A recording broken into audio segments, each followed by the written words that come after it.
Welcome, survivors. If you are new here, please consider subscribing. It really helps me to keep these stories and posts coming. While you are here, please let me know where you are listening from. Now let's get started. The Precinct Siege, Sarah Halloway's Longest Night. Chapter 1.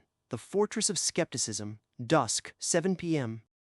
The Sioux Falls Police Department's Eastern District Precinct was supposed to be a bulwark against the darkness, a sterile, humming monument to order. But to Sarah Holloway, cocooned in the overwhelming heat of a thermal blanket and the sick scent of coffee and stress, it felt like a bunker built of paper. She had spent the day from her discovery at dawn until the sun began to sink below the renewed white horizon, telling her story. Sergeant Reynolds, a man whose weary professionalism was already strained by the crippled city, had listened with a detached clinical air. "You understand, Ms. Halloway," Reynolds said, leaning forward in the repurposed interrogation room, the cheap vinyl chair squeaking under his weight. "We found tracks consistent with a very large, aggressive wolf, maybe a stray from a remote private reserve. We see no forensic evidence to support your conclusion." Sarah met his gaze, her blue eyes ringed with exhaustion but burning with absolute certainty. "Sergeant, I watched it stand on two legs and tear a steel door apart. It didn't just kill my friends, it hunted me, and it smelled my blood. It knows I came here." Reynolds sighed, the sound like sandpaper. He gestured around the small room. "This building is reinforced concrete. We have alarms, armed officers, and the thickest blizzard in 20 years between us and whatever you think is out there. You're safe." "We're safe." But Sarah noticed the telltale signs. Officer Chen, the young, kind officer who had given her the tea, had discreetly checked the window blinds twice and rested his hand on the armory key at his belt for an uncomfortable moment. Outside the window, the amber glow of the city lamps was quickly swallowed by the return of the blizzard. The wind began to whine, then howl, a sound that stirred a primal dread in Sarah's gut. Dusk had fallen, and the hunting hours had begun. Chapter 2. The hunter finds the scent, 7 p.m., 9 p.m. The transition was signaled not by sight, but by sound and smell. At 7:45 p.m., the city power grid finally gave up its fight against the accumulating ice and snow.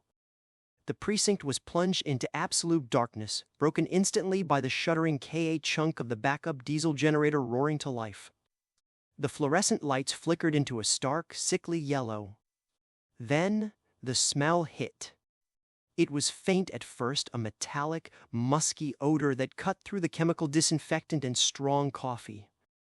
It was the scent of wet, wild hunger, of deep, earthy musk, and the faint, coppery tang of old blood.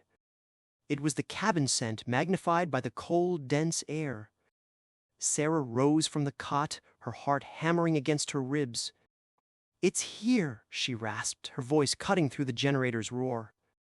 Sergeant Reynolds, standing near the reception desk, had been arguing with the dispatcher.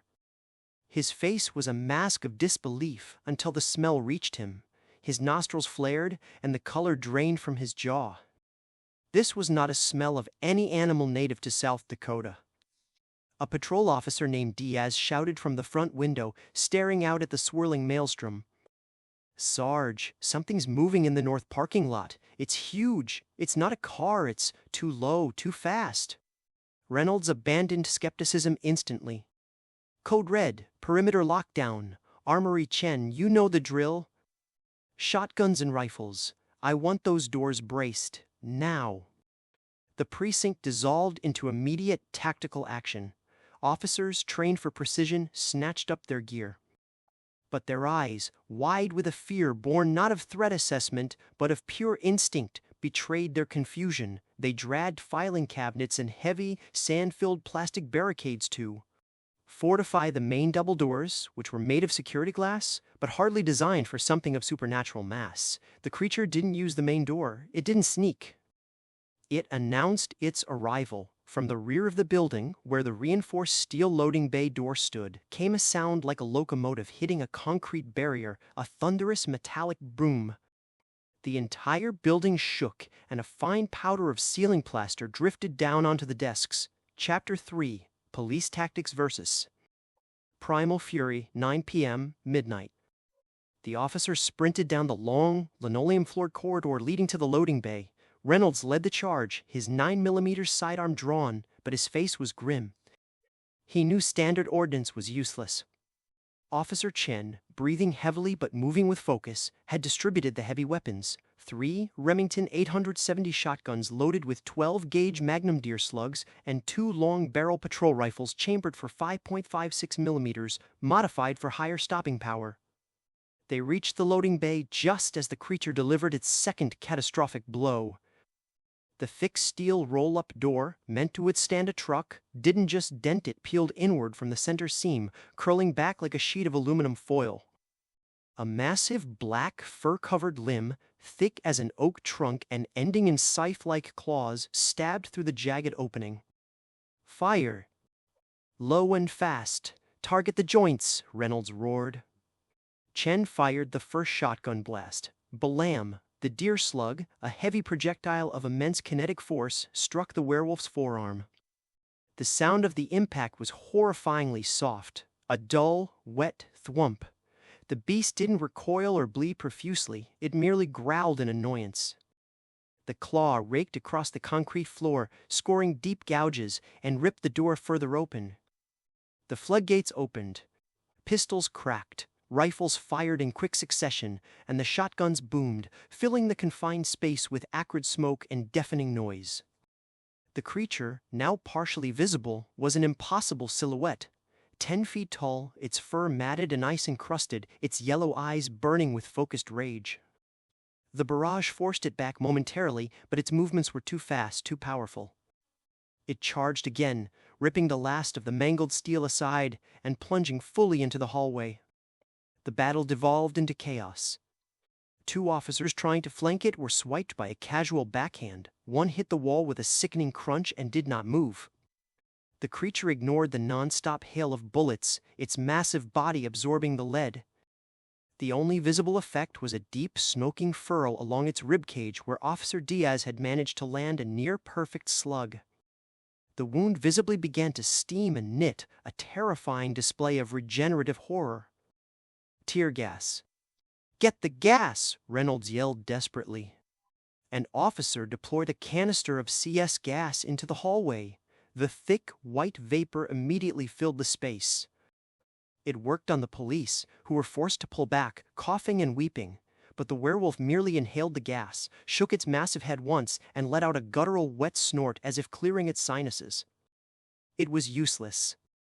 The beast was repelled only by a concentrated burst of fire from Officer Chen and Reynolds, who managed to drive it back through the loading bay opening, where it disappeared into the raging blizzard with a frustrated, earth-shaking howl.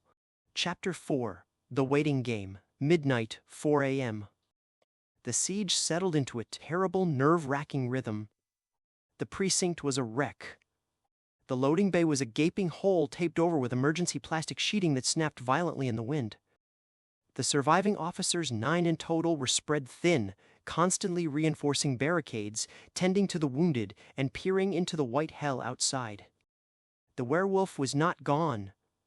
It was circling. The air was dominated by the smell of its musk, which seemed to permeate the concrete, and the sound of its massive paws padding softly in the deep snow, sometimes pausing directly outside the windows, its heavy breathing audible even over the wind. Sergeant Reynolds, stripped of his bravado, sat in the lobby, his face gray with shock and exhaustion. He looked at Sarah, who was sitting quietly in the corner, cleaning and reloading the patrol rifle she had claimed. "You were right," Reynolds finally admitted, his voice barely a whisper. "It's not an animal, it's something else. We hit it with everything we had. We didn't even draw blood." Sarah looked up, her expression grim but resolute. "You can't just shoot it, Sergeant. You have to surprise it. You have to catch it exposed, off balance. In the cabin, we only slowed it down when we hit it where it didn't expect it with the mace, with the kettle." Over the next 2 hours, they planned. The werewolf was clearly intelligent. It was waiting for the officer's stamina to break, waiting for the cold to set in, waiting for a distraction. Its patience was terrifying. Sarah, watching the storm rage, had an idea as simple as it was suicidal. "It's hunting me," she explained, her voice steady. "I'm the scent, I'm the lure. If we wait, it's going to tear this building apart piece by piece, and more of your people will die. We have to draw it out into a kill zone, where you can focus all the high-caliber rounds on one spot." She planned to use the old, unused ventilation shaft that ran directly from the old interrogation room to a small enclosed concrete service yard outside the building. It was a tight squeeze, but she could get through. She would carry the fire poker from the cabin, now recovered by the recovery team and kept as an evidence relic, and a flare. She would use the flare to draw its attention and the pole to create a final, metallic distraction. Reynolds flatly refused. "Absolutely not, Halloway. I won't send a civilian to face that thing. I'm not a civilian, Sergeant. I'm bait." "And I'm the only bait that works," she countered, strapping the fire poker to her back. "Give me Chen on the shotgun, and you on the patrol rifle. I need 3 seconds." That's all. Chapter V, Dawn's Reckoning, 4 a.m., dawn. The deepest, coldest hours of the night dragged on. The blizzard, after its initial fury, had settled into a steady, heavy snowfall blanketing the city in a deceptive silence. At 4:30 a.m., the attack came not from the perimeter, but from below. A sudden, deafening shriek of torn metal and concrete echoed from the basement. The creature had found the subterranean utility access beneath the building. It was bypassing the outer walls entirely. "Basement, now!" Reynolds roared. The officers scrambled. Sarah, however, knew her time was now. She ran to the old interrogation room, the fire poker heavy on her back. The beast was inside the building. The battle was in their sanctuary. She located the ventilation grate near the floor. It was small, dusty, and stiff. She worked quickly, prying it open with the butt of the patrol rifle. The hole was just large enough for her to squeeze through. Down in the basement, the battle was desperate. Reynolds and Chen were firing blindly into the darkness where the werewolf's roar was shaking the foundation. The officers couldn't see it, but they could hear its immense, crashing movements and its frantic, hungry sniffs. Sarah plunged into the freezing, dusty shaft, crawling on her hands and knees. The cramped, stale air was stifling, but the sound of the creature's rage fueled her forward. She finally pushed open the grate on the exterior service yard, a small, concrete enclosure used for HVAC units and secured by a high fence. Snow immediately blasted into her face. She crawled out, dizzy, holding the rifle and the flare. The freezing air shocked her lungs. She was exposed, alone, exactly where the werewolf wanted her. She heard the final, terrible sound from the basement, a defeated cry, and the sudden cessation of all gunfire. The beast was coming up. It had won the fight inside. Sarah pulled the pin on the flare and hurled it high into the service yard. It ignited with a brilliant, blinding white light, casting the small yard in sharp relief and momentarily cutting through the falling snow. Then she screamed. Not a scream of fear, but a raw, animal yell of rage and challenge. "I'm right here." The effect was instantaneous and absolute.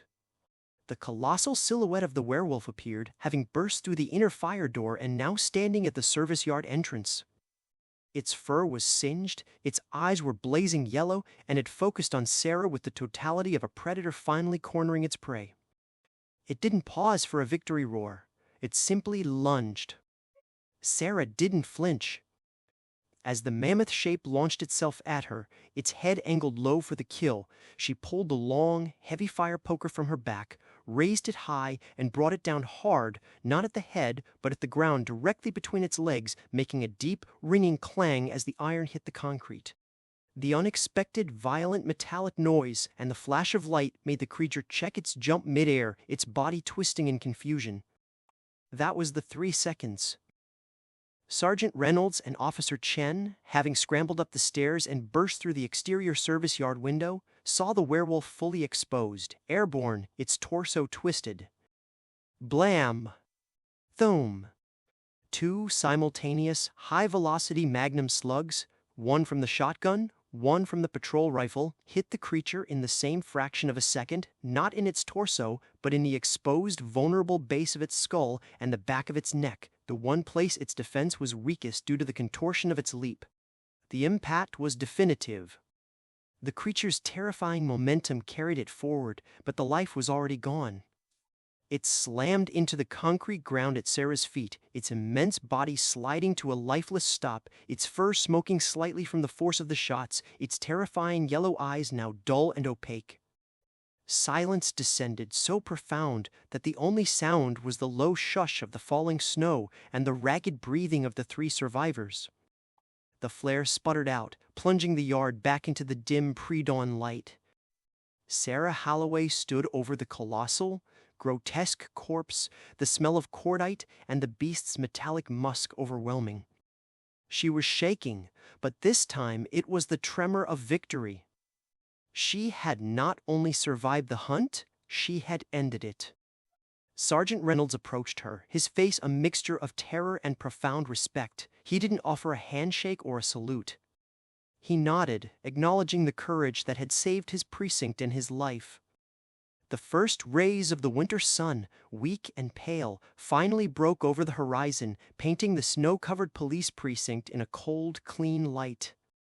The longest night was finally over. Sarah was the sole survivor, twice over, and she would never be questioned again.